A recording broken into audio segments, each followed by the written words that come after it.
Hey, everybody, welcome to Crackpot, the podcast where each and every week we dive into a different conspiracy theory and we also discuss the merits of said conspiracy theory as well as the demerits of said conspiracy theory. We're your hosts. I'm Tim. And I'm Zach. And how you doing, Zach? A++ for now. Ooh.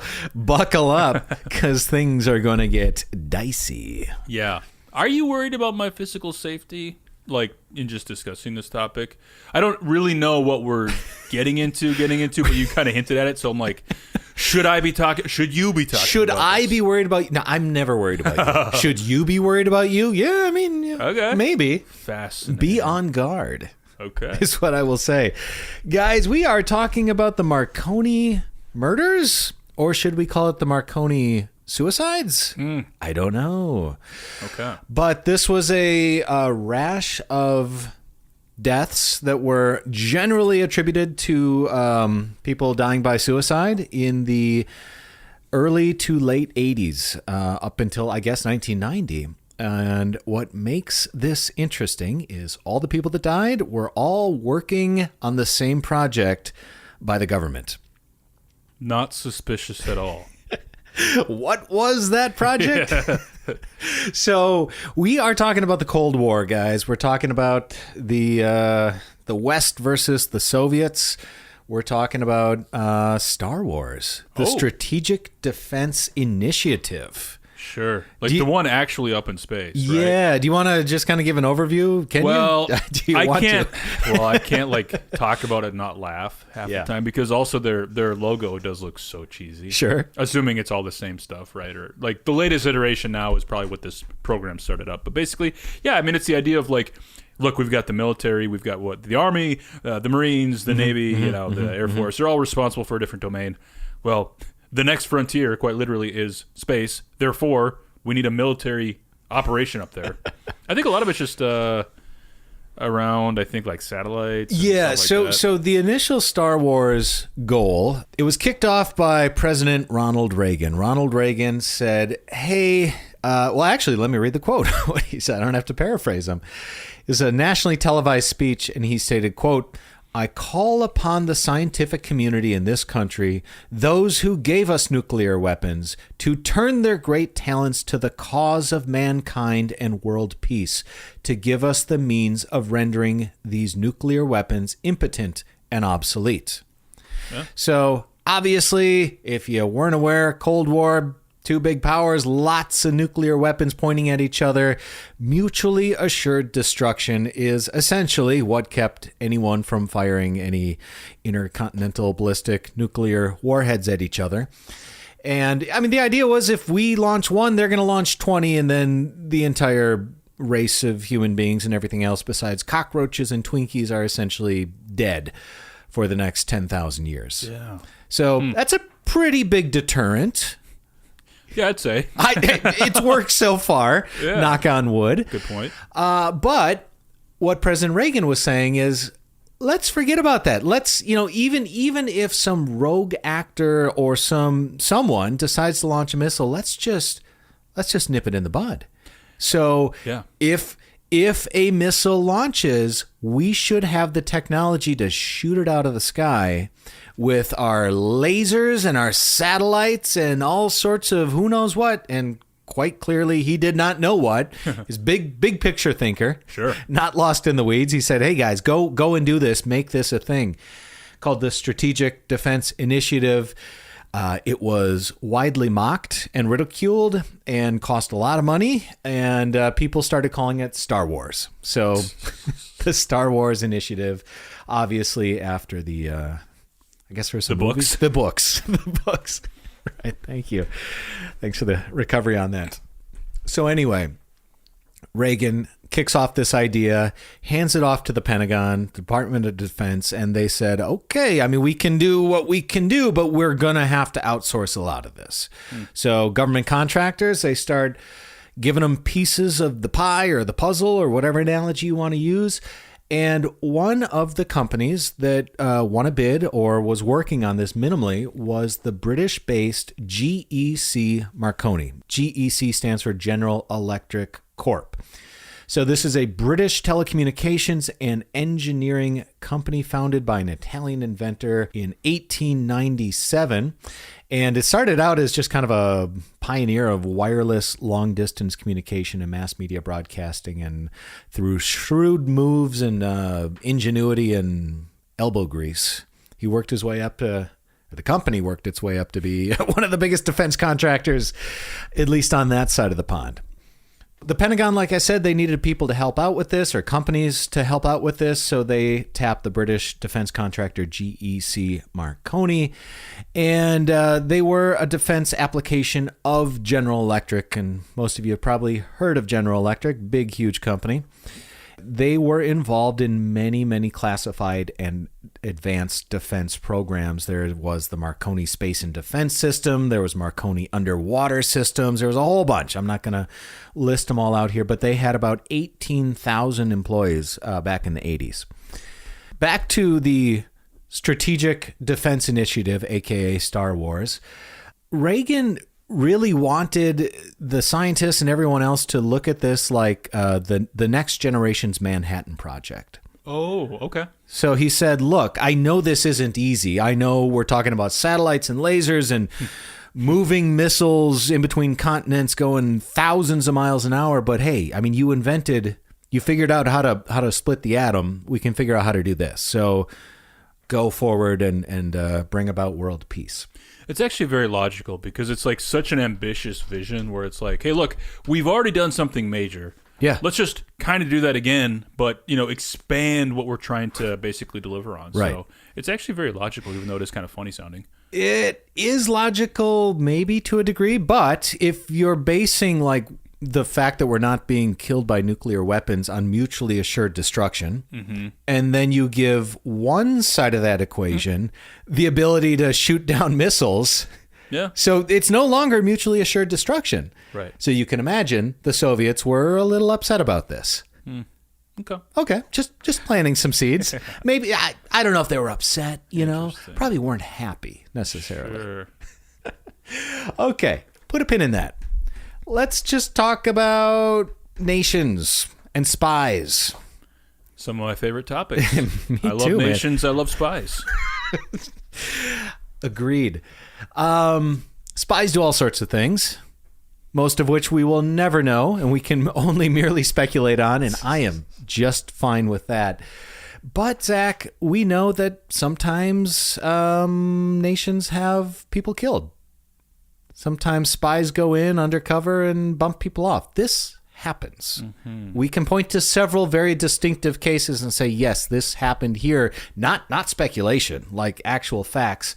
For example, 1978 in London, there was a Bulgarian dissident, Georgy Markov, living in London, and he had a big mouth. He liked talking about how much he hated the Soviet Union and how awful it was, and it's the worst thing in the world. Well, guess what? The Soviets and the KGB did not like that. This guy was killed when a KGB agent used an umbrella tip to put ricin in his leg. So he poked him with an umbrella, and the guy's like, ouch, what the heck? And the KGB agent was like, oh, excuse me, sorry, and then walked away. Like 2 weeks later, this guy dropped dead, and they were able to piece it all back together later on. So we know that is what happened. More in the more recent past, we had Mossad, which is the intelligence agency for Israel. They had the top 4 Iranian nuclear scientists killed. And that's that. Okay. So it's one way to shut down a program in a different country. Just have the top scientists killed, right? Right. All right. So I only bring this up to just say these things happen. Interesting. Interesting indeed. Why am I laughing?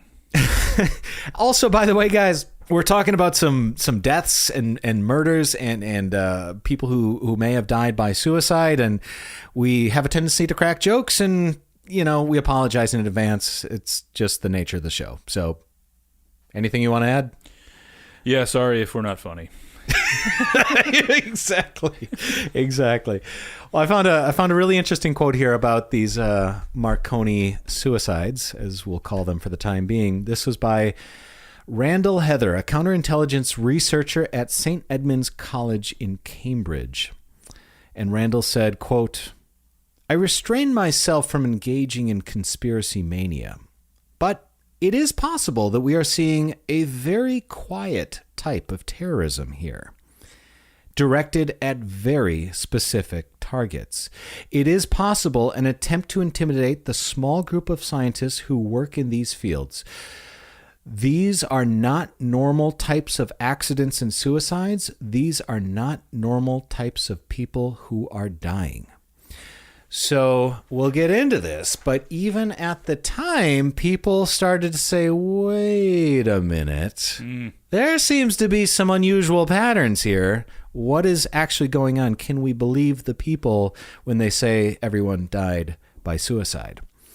So what we're going to do here is we're going to go through like a dozen or more of these suspicious deaths. And again, these are all scientists, all working for GEC-Marconi, all in Great Britain, all working on this defense intelligence initiative, maybe angering the KGB in the process. We don't know. But let's start going through these. And Zach, you can just kind of tell me, give me a running dialogue, suspicious, not suspicious, anything that stands out. Okay. That's what I do best. Let's go for it. Thank you. All right. The first one we have here takes place, and these are unfortunately not in order, but it's the best I could do. So just we'll work with it. First one we have here, Vimal Dashbahi. He was 24 years old. He died in August of 1986. He was working on underwater guidance systems, specifically this Tigerfish torpedo project that was part of this. So I guess part of the whole Star Wars things was submarines and satellites and the coordination between the two. That's really the extent of my knowledge, as long as you don't have any follow-up questions. But anyway, he was working on this underwater guidance system. He just took a new job in the London financial district. He bought a brand new suit, new shoes, and he disappeared. Turned out he jumped off a bridge in Bristol, which is 100 miles away from where he lived. Okay, yeah. Which is immediately maybe a little suspicious. And they said, okay, jumped off a bridge, looks like a classic case of death by suicide. Except that when they found him, his pants were around his ankles, and he had a puncture wound on his left buttocks. Suspicious. Well, you got to start with, what was going on in his life, and it sounds like he was on. Sounds like he's in a good place. Yeah. He just got a new job, bought a new suit. Yeah, bought a new suit. Yeah, happy to be living life. Exactly, and then to be 100 miles away or whatever. 100 miles away, jumping off a bridge. Yeah, with a puncture mark. With a puncture mark in his butt. And his pants around his ankles. So interesting way to die by suicide if that was the case. But the coroner said this was an open verdict. So not a lot of open verdicts. Oh, wait. So the coroner's saying... The coroner doesn't know. He said, could be suicide. I'm not ruling it out. Could be homicide. Not ruling it out. Open verdict. Okay. That does put it in a slightly different light then. Yes. Still suspicious, obviously. Second one we have here, Ashad Sharif. He was 26 years old, and this happened in October of 1986. He was also working on underwater guidance systems. He had just gotten a promotion when he decided to tie a rope around his neck, tie the other end of the rope around a tree, get into his car, and then jam a metal rod onto the gas pedal and floored the car until he was decapitated. Coroner ruled suicide. Whew. That's heavy. Yeah. Many different reasons why, obviously. I mean, that doesn't sound like a tip. Suicide. We have to talk about typical death by suicide. You're exactly right. Yeah. So where do I even begin? Well, does it sound suspicious? Yeah, I'd say it sounds suspicious. I think it sounds very suspicious. Let's go back to the foundation here. Okay, this guy was still young. It sounded like he was, on his... just got a promotion. Yeah, he was climbing the corporate ladder, if you will. And then, suddenly this happens. A very Odd way to die. Very odd. Okay, let's move on. David Sands. He was 37 years old. He mysteriously, suspiciously, unknowingly to anyone else around him, packed 2 cans full of gasoline into his trunk, pulled a quick U-turn on the highway at 7:30 a.m. and drove full speed into the side of a building. The only thing left to recognize his body was his dental records, and the coroner came back and said it was death by suicide. Does that sound suspicious? Yeah, it almost sounds like an act of terrorism. It sounds like a homicide. Yeah, it does, completely. Like a quick U-turn? Yeah, that sounds Gas cans in the back of his car? Yeah.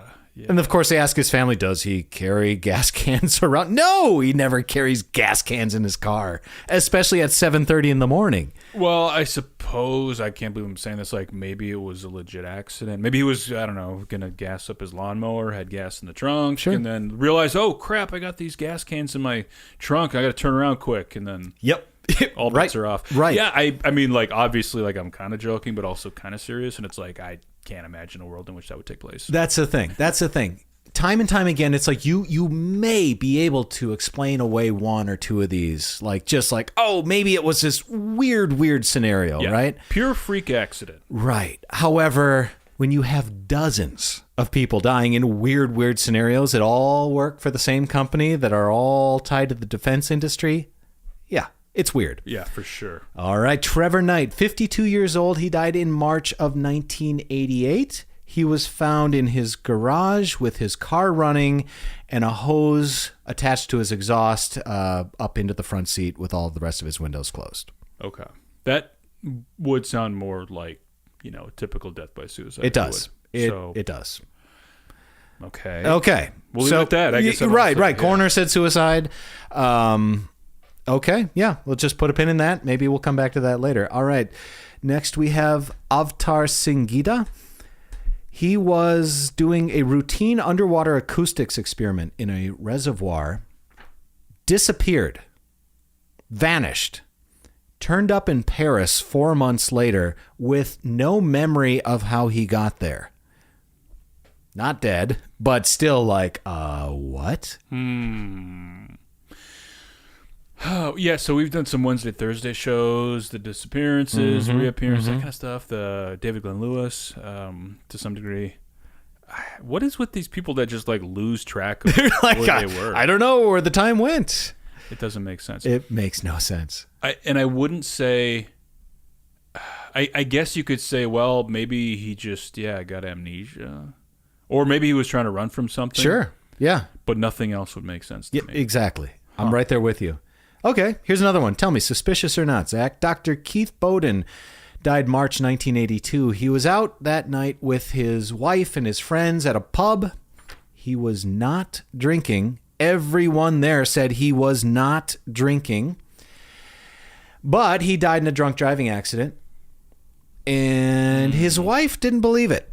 She said, no. Like, he wasn't. I was with him that night. There was no alcohol involved. So she hired a PI to look into this. The PI noticed that they had swapped the brand new tires on his car with 4 completely bald tires.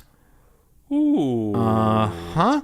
And what happened is he drove across a divided 4-lane highway, off a bridge, down an embankment, and into an abandoned rail yard where he hit the side of something and died. Coroner ruled suicide. Definitely not a suicide. Why not? Way too suspicious. Like tires being swapped out on your car? Yeah, because you could say, well, okay, the drinking thing, maybe he was like secretly drinking or something and then was too incapacitated. Sure. The tires, though? Yeah, no thanks. Right. That is the smoking gun. It's so bizarre. But I mean, if you play it out like the KGB or whatever angle, it's, they got him in his car, they swapped out the stuff, I don't know, whatever they're doing, asking him questions, trying to give up the secrets or something, dump a bunch of vodka down his throat and push his car off an embankment, essentially. Man. Suicide. That's what the coroner said. I do not get that. I don't either. Yeah, no, it doesn't make sense to me. Plus, I mean, also the logistics of like swapping out 4 tires. Yeah, it takes time, That'll right? take time. Dude, I've done 1 tire. It takes time. Jeez. All right, here's one. Another death. Well, I'll let you decide. Roger Hill, 1985, died of a shotgun wound to the skull. Coroner said suicide. Be suicide, of course. Yeah. It sounds like it. Yep. Sounds like it. Okay, just have to mention it because, yeah, it's one of the cases here. So Jonathan Walsh, 1985, fell from a hotel window. That's got KGB all over it. You bet it does, yeah. Yeah. Interestingly enough, the coroner came back with an open verdict on this one. Yep, there we go. KGB, 100%. Yeah. Guaranteed. Okay. 1986, Marconi bought the defense electronic firm called Plessey. Within 2 months, 2 of their scientists ended up dead. Michael Baker, 22, and Frank Jennings, who was 60. But let's go forward again to 1987, where we have Richard Pugh. He was found dead with his feet bound and a plastic bag over his head and a thick cord tied around his body. The coroner came back and said, not homicide, not suicide. It was actually sexual misadventure. Okay. Could be. Wow, what is that? Can you explain what that is to us? I can't. Neither can I. So we'll just leave it there. Do your own research, guys. No, but this autoerotic asphyxiation, I suppose, is a common trick that spies use, and not just the KGB. The CIA has used it. MI6 has used it. Mossad uses it because what it does is it first of all eliminates your target. So check there, right? Yeah. 2, everyone's like, oh my God, it immediately discredits them and anything they ever stood for. Oh, wow. So that's a bonus from their standpoint. And everyone's just kind of squeamish and no one really looks into it anymore. Yeah, exactly. As we just did You're right. ago, right? We just tried to dance around the topic.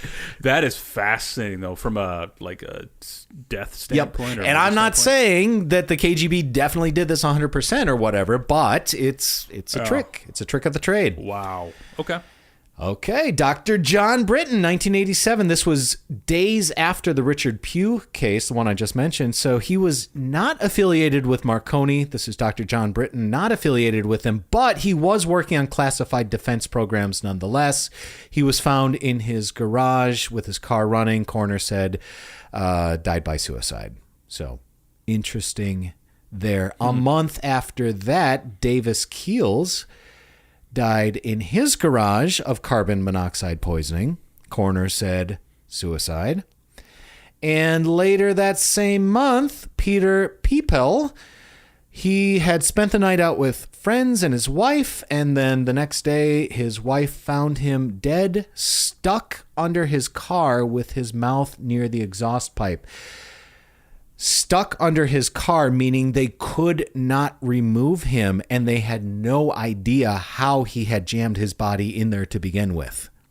That does not sound like suicide to me. Coroner said open verdict. Okay, see? So, open verdict means closed verdict, probably KGB. I'm kind of there with you.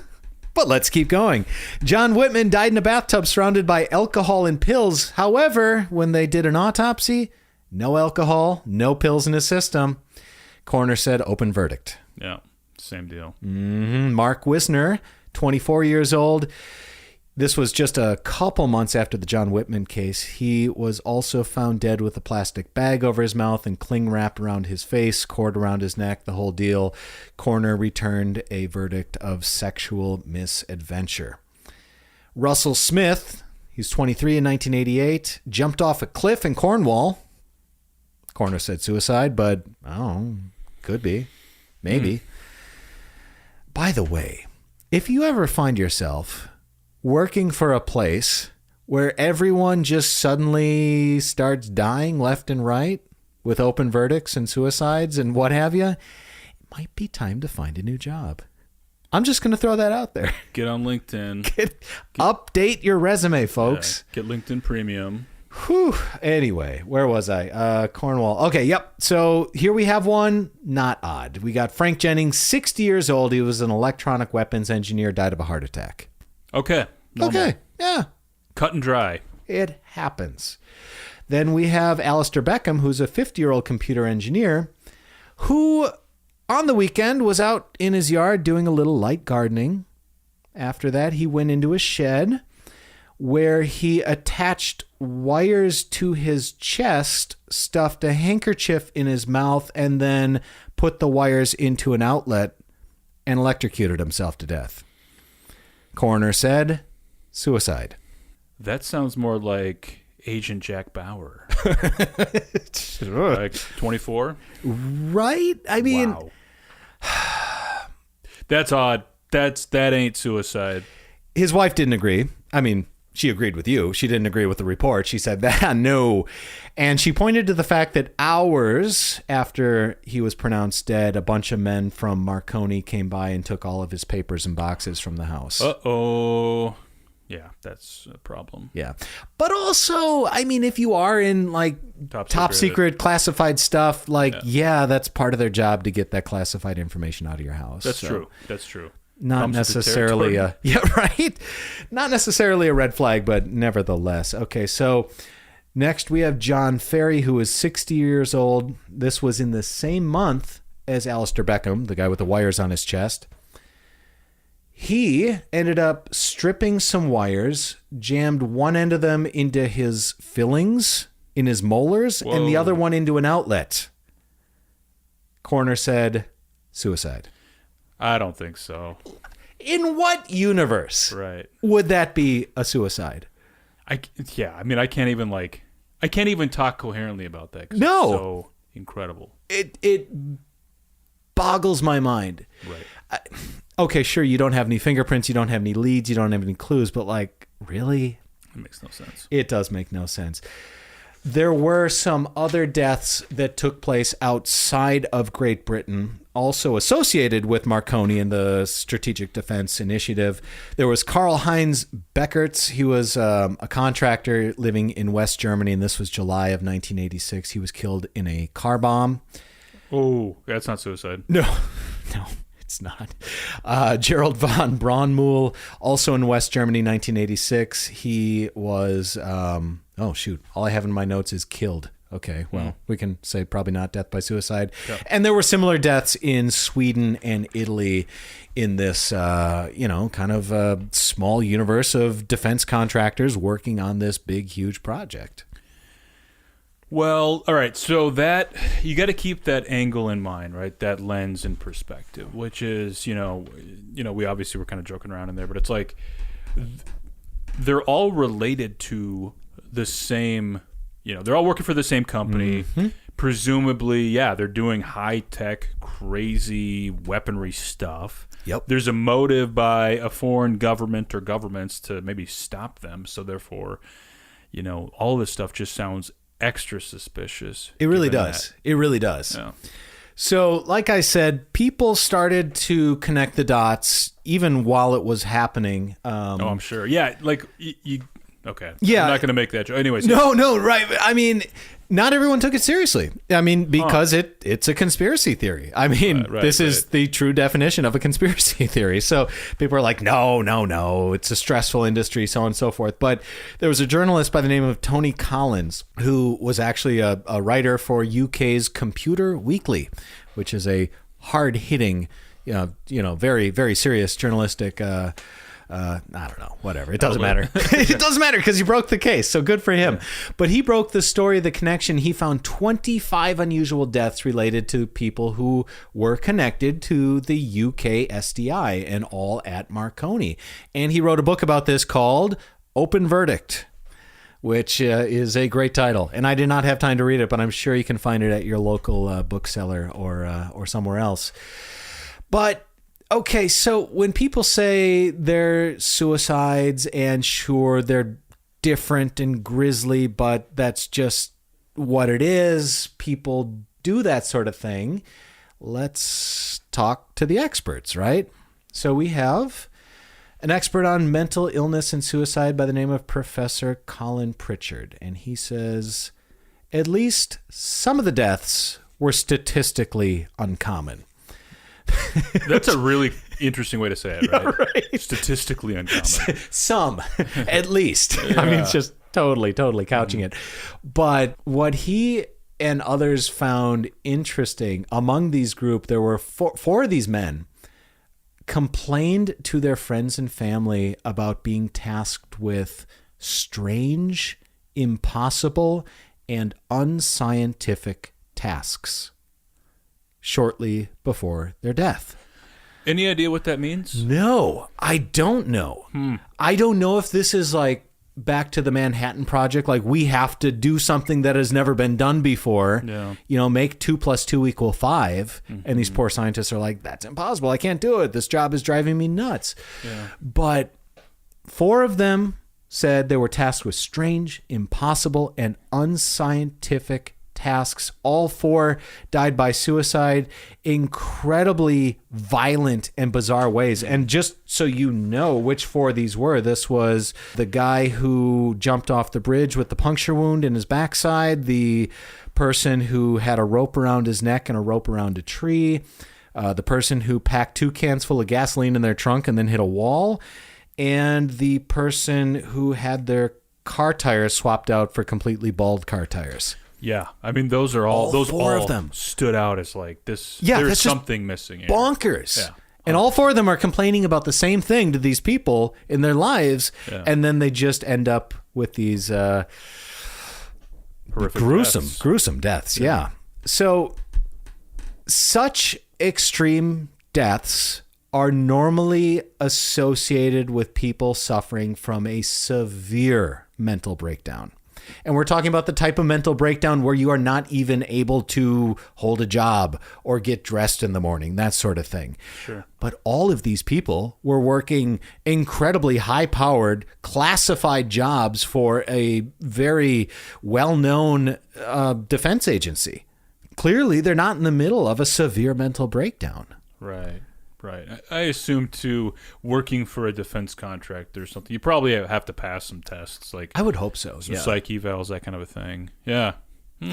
Interestingly as well, all 4 had recently found new jobs and were going to be starting their new jobs within days. Oh. Wait a second.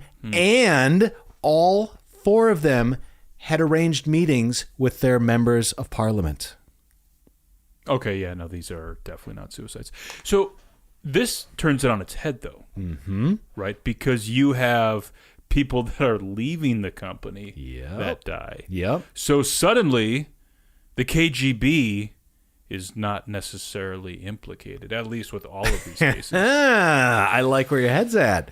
Whoa. Who might have been offing these people that wanted to leave their jobs? Yeah. Marconi himself. Mr. Marconi. Back from beyond the grave. How about instead of Marconi, Miss Margaret Thatcher? No, really? Personally killed every single one of them. I believe it, actually. I do too. Yeah. I wouldn't put anything faster. But no, Margaret Thatcher was asked about this. She was, of course, the Prime Minister of England at the time, and she said, "Oh, it's just simply a coincidence. It's likely due to the high stress of the job."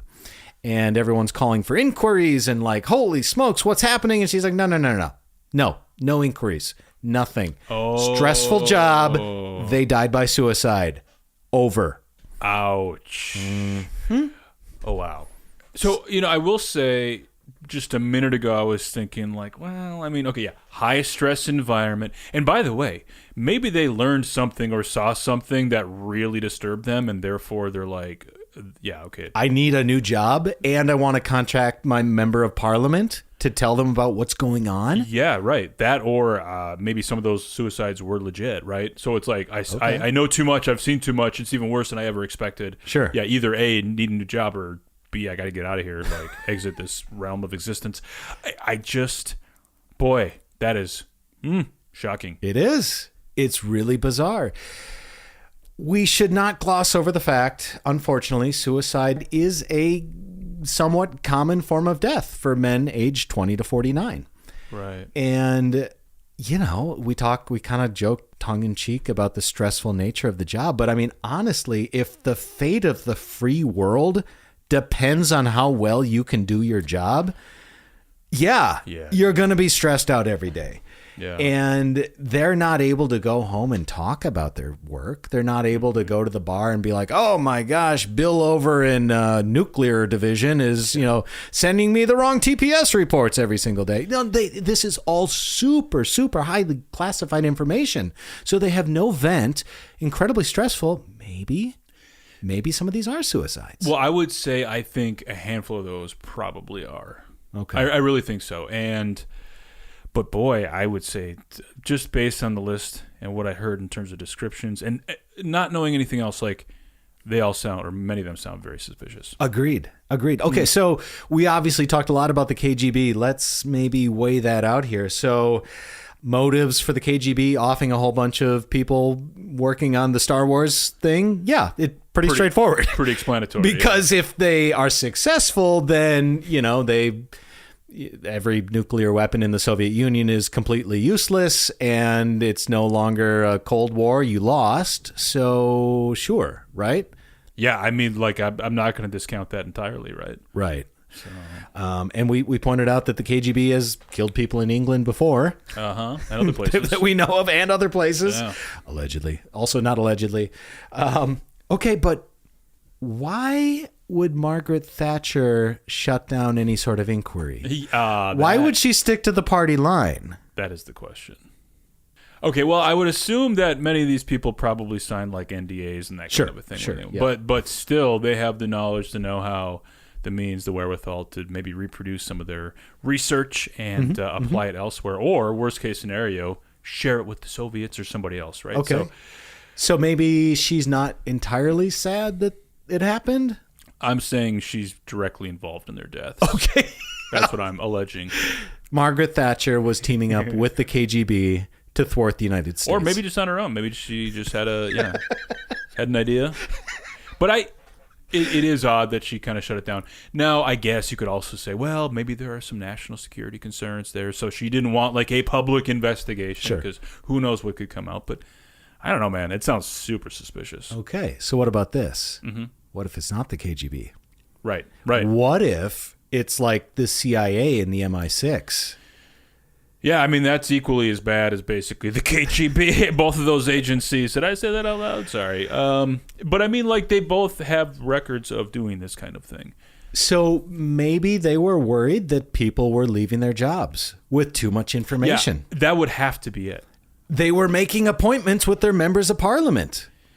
And like they're going to spill the beans. Maybe it's just as simple as, oh my God, they're spending billions and billions of dollars and nothing will ever come of it, which was a common complaint about the Star Wars program. Don't get me wrong. But now you have potentially, allegedly, maybe scientists that are working on it for years. Yeah. And then they're like, screw this. This job is crazy. Yeah. And they're like, I'm going to tell my member of parliament how awful this is, how much of a waste of money. Oh, wow. Suddenly, Margaret Thatcher's gone, we should probably shut this down before it goes any further. Well, that actually could still point back at the employer. Because maybe they would be losing lots of money in defense contractor bids, right? Yeah. Because they're complaining to their parliamentary reps or whatever. Right. I mean, they're all just pointing their fingers at one another. They all could be in on this. They all could be guilty. Actually, maybe a subset of these are KGB. Some are suicide. Some are CIA. Well, I mean, when you're talking about a group of 18,000 people over a span of close to a decade, I mean, you will statistically have people that die by suicide. You'll have people that die of a heart attack. Yeah. You'll have people that have babies. It's like these things will happen. So it's not that far of a stretch to say maybe it's everyone, Yeah, that is... But it's suspicious. Okay. Let's start at the beginning. Is it suspicious? Yeah, of course. Okay. Yeah, I mean, if you had to pick one side or the other, would you say KGB or would you say it's kind of the in-house operation cleaning up its own mess? Well, my point here is maybe it's an equal split. I know, maybe it is, but I'm trying to pin you down here. Do you lean one way more or the other, or are you firmly set on both sides are trying to kill everyone that works for Marconi. Well, I'm going to point my finger a little bit more at the Brits here. Okay. And specifically either the company or the British government. Sure. I'm less likely to incline like the CIA. I would say maybe after, let's just say like some sort of insider trading deal here, we've got then the KGB, right? So if it's not the Brits themselves or the company, then maybe the KGB and then everybody else after that. Yeah. How about you? I think it's probably a combination thereof. Sure. I definitely think the KGB is involved. I think they have their fingerprints quite literally on a lot of these deaths. I also think that it's highly suspicious, just Margaret Thatcher's kind of caginess around this. I mean, that being said, maybe she was fully aware that it was KGB and she didn't want to start an international incident.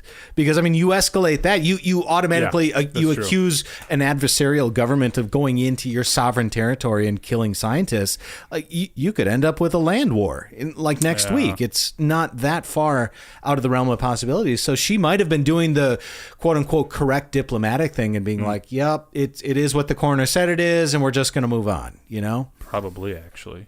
I mean, if you want to give her that much credit, but anyway, guys, this has obviously been around for a while. There's probably a lot more written on it than I read. If you read the book or if you know more about this, I am all ears because quite honestly, like I said at the outset, I love spies. I love learning about the Cold War. I love conspiracy theories. This is my jam. But, right here. But I don't have time to do any more. So that's the overview. But please, if you guys have more information, you read the book, maybe you worked for Marconi yourself, I don't know. Let us know. Let us know how awful that program was run in England and why some of these people were trying to get out so bad. You know, give us the top secret information. Tell us. It's probably not even classified anymore. All right, everybody. Well, hey, thank you once again so much for tuning in this week. I hope you enjoyed it. I hope you liked this one. We enjoy doing it. But if you haven't already, we have a Patreon out there, Zach, where they can get all sorts of free stuff. $3, $5, $7 a month, you get access to our entire catalog ad-free, plus a weekly bonus show called the Wednesday Thursday Show. So check it out. Patreon.com/crackpotpodcast.